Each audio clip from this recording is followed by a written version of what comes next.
Hello, everyone. It's time for Revenge Chicagoland Stories, the podcast. I'm your host, Pete Costanis. This is episode 230, season 10. Today's date is June 24th, 2023, and welcome to the show. On today's program, this is an anniversary show that features three topics. First, for the 75th anniversaries, one is the TV Forecast magazine. It's like a pre-TV guide that was published in Chicago. I think it was published elsewhere, but I think it was mostly in Chicago.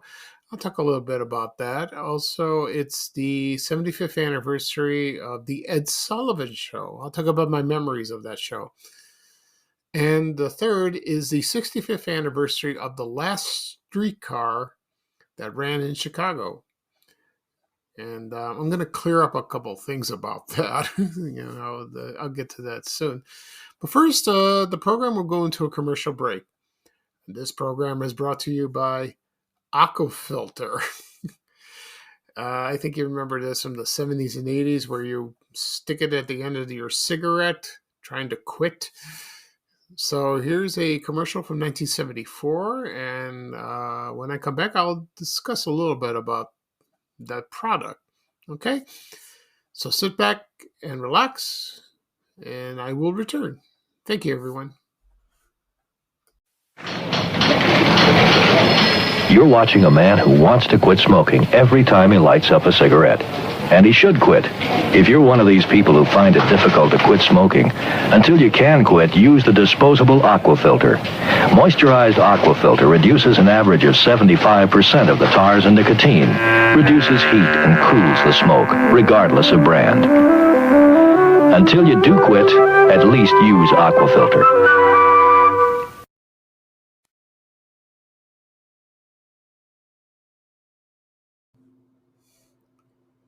Okay, everyone, I am back. I hope you enjoyed the commercial for Aquafilter. Let me give you a brief history about this.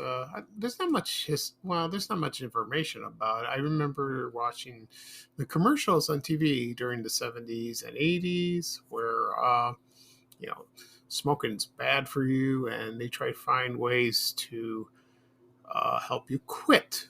And this is one of the methods of doing that. And this product does is reduce the tar and nicotine.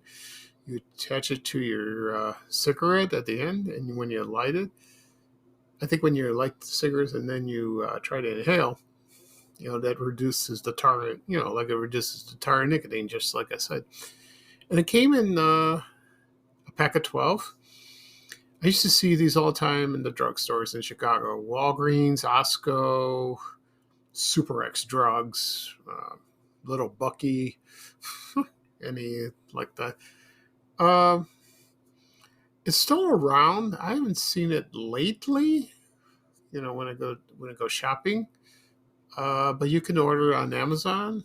I don't know if it still works or helps you quit. Maybe. I don't know. Today we have Nicorette gum. We have the patch. I think they're a little more effective, in my opinion. It's helped other people, but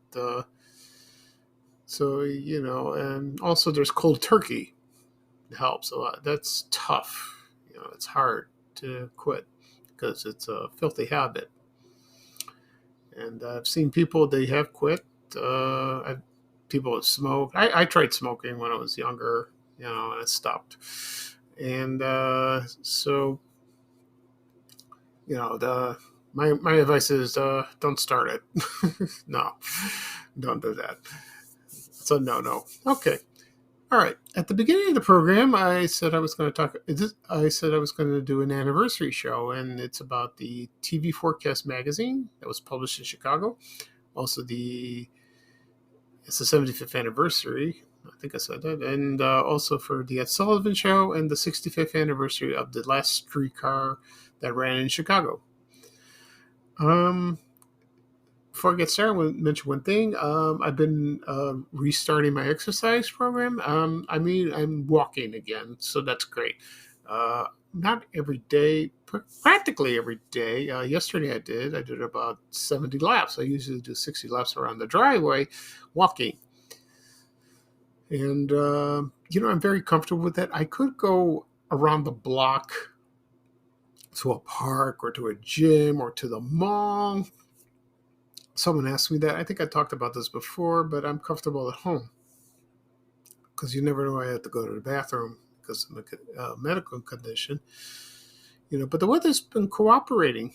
It's very nice. Last night, it's warm during the day, but when the sun sets, it's nice. But today it's going to be 91, so maybe I'll do it tonight when the sun sets. I'll see.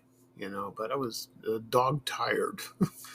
But I'm beating this fatigue. I've been suffering for months, after taking the standing medication. It makes me tired.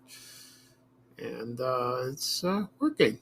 So I sleep very well. Most of the time, I sleep okay. So that's good. And we'll see what happens. I'll go to the urologist next month. We'll see about that. I got a feeling I'm going to take this medication forever. To tell you the truth, I hope not, but I believe I will. Okay, so let's get started. All right, so right now I'm going to talk about the it's like a TV guide. It's called the Chicago TV Forecast. I think I talked about this before on a previous podcast episode, and this was published in Chicago. First issue was May 9th, 1948, right? And there were only two, and this only published 2 TV stations at the time. I think there were only 2 on the air at first. One was WBKB, that's Channel 4 at CBS. That is Channel 2, became Channel 2, WBBM TV in like 1953 or something like that. It's a long story about that. And the other one was WGN. And they had their 70. So WGN had their 75th anniversary in April. And you see the commercials on TV. And people from the station talk about their memories of that place. And they had a TV special about the WGN.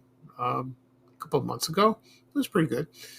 They started how it got started and how they moved from the Tribune Tower to where it is now. And of course, I've been there, so it reminds me of like an old school to me, like when I was little, like that. So anyway, the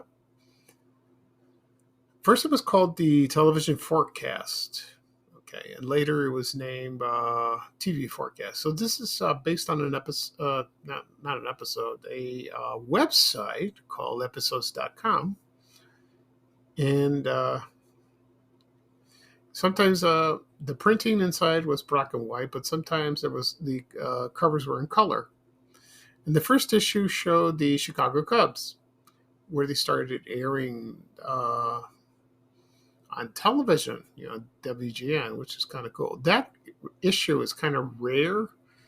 If you're a collector of these, that's great, like that. And according to the website, it said there was about 2 TV stations and about over 18,000 TV sets at the time. Chicago's a big city. And also the entire United States, there were like 300,000 TV sets. You can imagine not everyone had a television. You either go to your neighbor's house or you go to a TV station that had them on display in the front of the stores. That reminds me of the Zenith Salon, that was located on Michigan Avenue downtown. That was kind of cool. So it was started by a man. His name was Les Viahon. Spell his name Viahon, and three of his friends from WW2, and each chipped in about $250 and started publishing the magazine in a basement classroom of Abbott Hall on Northwestern University. That must have been fun. Well, you got to start somewhere, and they didn't have any money, and so they bounded the first issue with staplers that they borrowed from their professors. So they should do a movie about this. This sounds interesting. And so they obtain from dealers, like TV dealers, like salesmen with a mailing address to everyone who has in Chicago who bought a TV set. And for a few months, it was free. And then that lasted until August 8th. And then they charged $3 per year. If you are a member, they charge $2. And the price is it was sold for 15 cents. So the first issue was distributed, and they had about 16,000 issues. That's a long time. And then more people, when they bought TVs, as it got popular, all the copies were thrown out, and then they published the next issue available. So it became, very convenient. I know you buy the newspaper, you buy the Chicago Sun-Times or the Chicago Tribune, they would list the TV listings. They would do that, of course. And by 1952, the circulation was about 200,000. So that's pretty good. And at the time, more TV stations added, like WNBQ, Channel 5, which is later on became WMAQ, and then WENR, which is Channel 7. That became WLS. And on WGN, they carried most of the programs on the Dumont network, which was the fourth network, like Fox, So, and a man named Walter Annenberg bought the magazine in 1953. And there were editions in Minneapolis, the Quad Cities, Ohio, and also a TV Guide. The TV Guide was in New York, and that published on the East Coast, and also there was one in Philadelphia.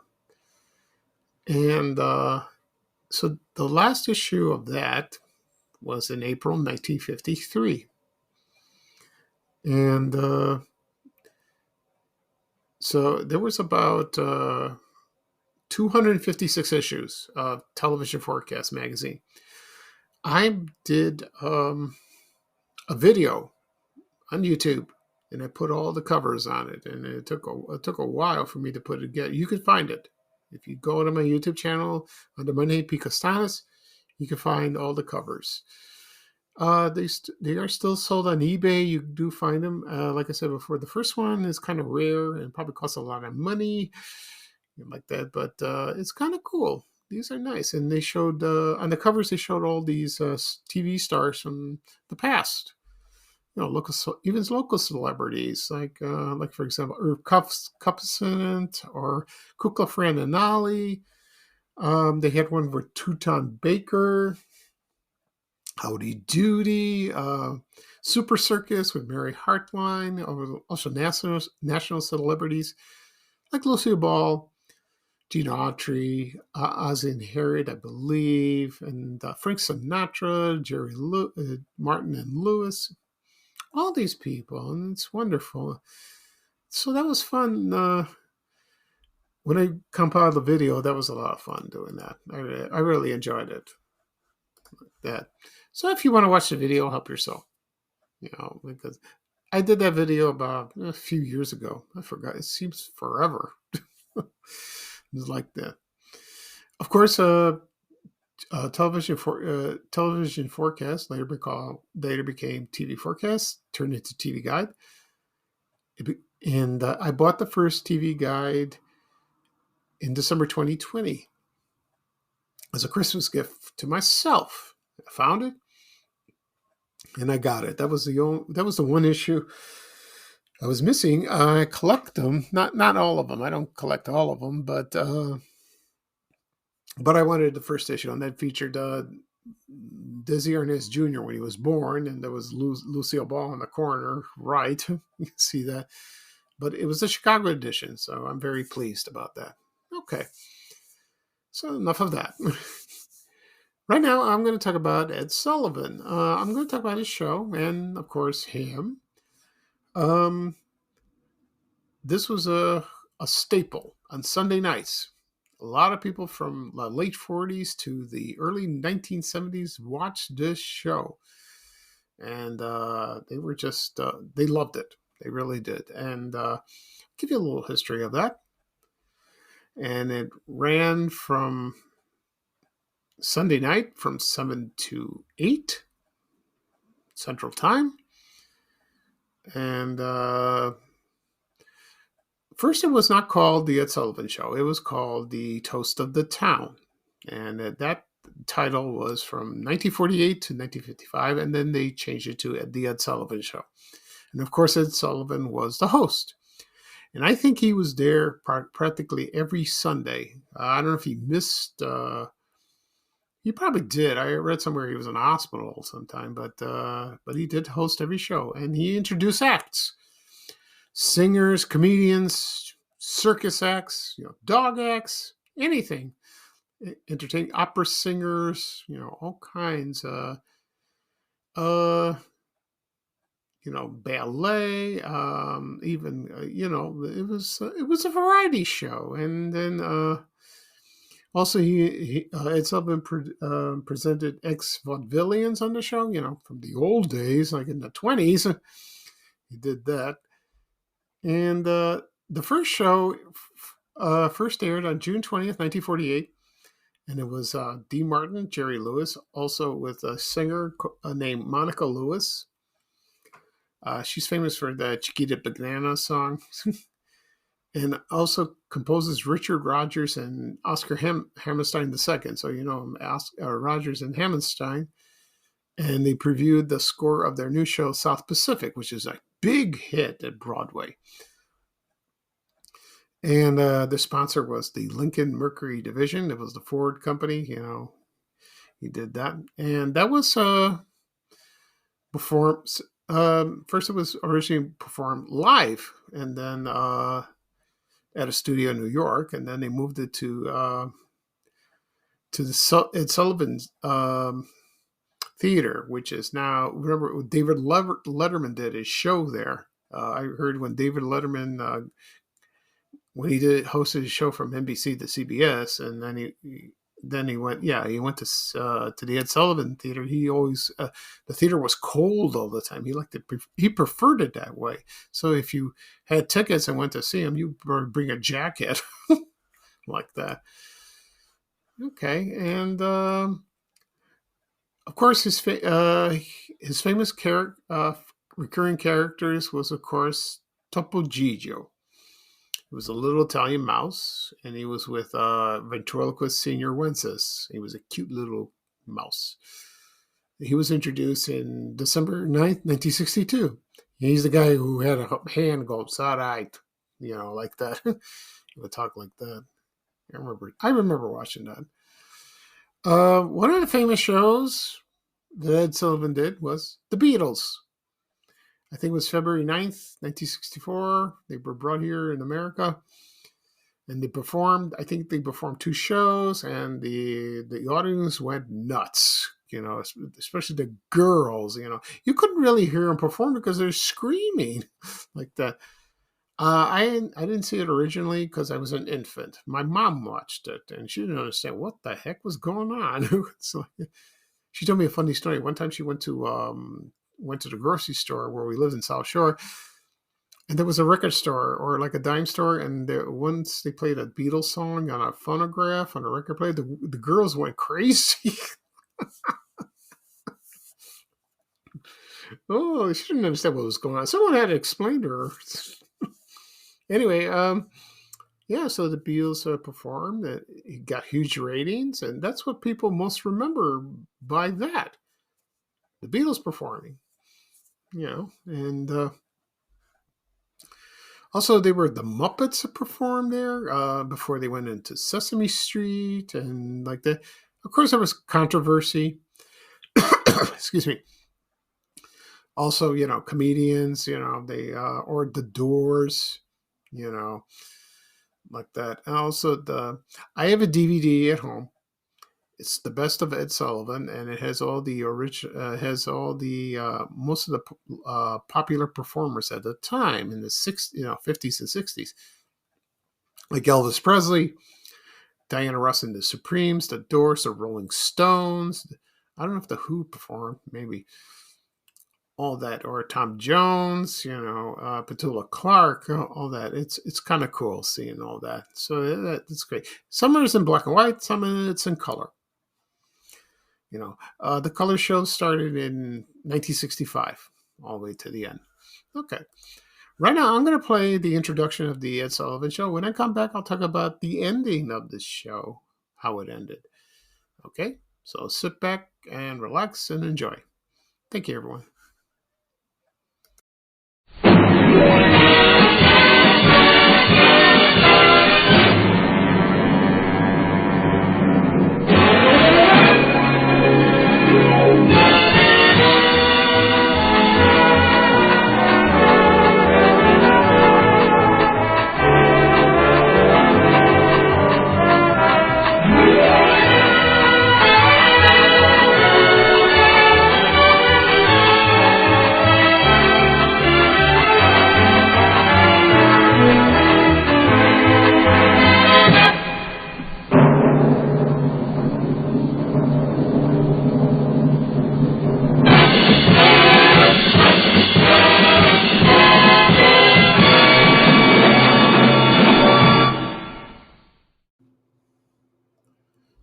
Okay, everyone, I am back. I hope you enjoyed the introduction of the Ed Sullivan Show.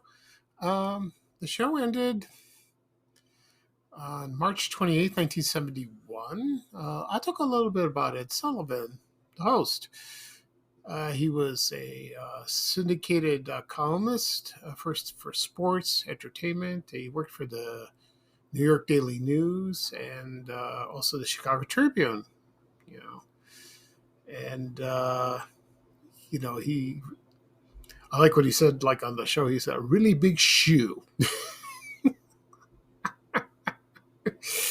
lot of people remember him that, or his stone face, he was like, he barely smiled all the time when he hosted, but I remember when I was little, I used to see him like that. So, so he was, I think I've seen him crack a smile once in a while like that. So anyway, he hosted the show all the way from the beginning to the end, and then he passed away on let's see. So I'm trying to find. Yeah, he died on October 13, 1974. So that's a shame like that. And so a lot of people still have memories of watching that show. Not me, I do, but I'm talking about my people in my parents' age, or grandparents, from that era, like that, and they would tell you, "Yeah, I used to watch this show." I don't know if young people would remember them. I doubt it. But they do show this show on reruns on MTV occasionally. But you could buy his shows on DVD. It could be on streaming. If you search it, you could. Okay. Right now, I'm going to talk about the last streetcar in Chicago, and that happened on I forgot the date. It was like June 21st or 1958. I think it was that. Anyway, so I want to clear something up because once I posted this the other day, uh, I said this is the last streetcar that ran in Chicago, and a lot of people thought it was like later in the early 70s. Well, it's not true. Those are trolley buses. Those and there's a big difference with that. I mean, first they started as the Chicago Surface Lines, and that was a street railway system in Chicago, and that ran from 1913 to 1947. But before that, they had the first streetcars were run by horse cars, not regular cars like that, and that was called the Chicago City Railway. And then they got rid of that, and then in the 1880s they substituted cable cars, and then they keep changing the names and all that, and it was one of the largest cable railway in the system. And that ran from the north side to the west side, and then expanded to the south side, and then sometimes to Indiana. They did that, and then then they changed it to, and then it merged everything to the Chicago Surface Lines, which is the CSL. Maybe they called it that back then. This started in 1914. Oof. And what's so great about the streetcars was they, they would ride like on tracks like that, real smooth. They're kind of fun like that. I don't think you really hear anything. You hear the sparks or something like that. I think that's with the trolley buses too. The thing is, you board on these streetcars not from the front. You board on the back of the bus, on the side. Not like that. And then when you want to get off, you get off at the front. I think that's how it is. Yeah, that's right. Because it's not like today when you go on a bus, they have like two ways. You get on board, and then the other side you get off like that. It wasn't like that because there were too many people riding it like that. Anyway, so I never rode one. I wasn't born yet. But I got fascinated by this subject of all the routes and the models of the cars. There were so many. They look kind of cool like that. And judging from pictures, I have a Facebook page called Vintage Chicago Modes of Transportation, and that features the streetcars. And I love that. And some of the routes still exist today in Chicago, and now they're bus routes like that. And the CSL ceased operations in 1947, and then it became the CTA, and then they have the buses, like that. I think a lot of people like the streetcars because they're not less noisier and they're smooth like that. There's still streetcars available elsewhere in the United States. I'm not exactly sure. I think Kenosha has one route, I believe. I don't know. I've never been there. And they got rid of them, but there's one they saved at the Illinois Railway Museum in Union, Illinois. It's way out there. I intend to go there and see it. I want to see this because it sounds fascinating. Because I love transportation. I love buses. When I was a kid.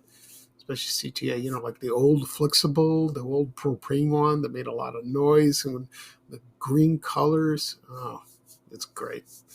It's wonderful. I won't go into much information about this because this is kind of a broader subject. Someday I will. I will talk about the history of Chicago Service Lines, and that'd be kind of cool, like that.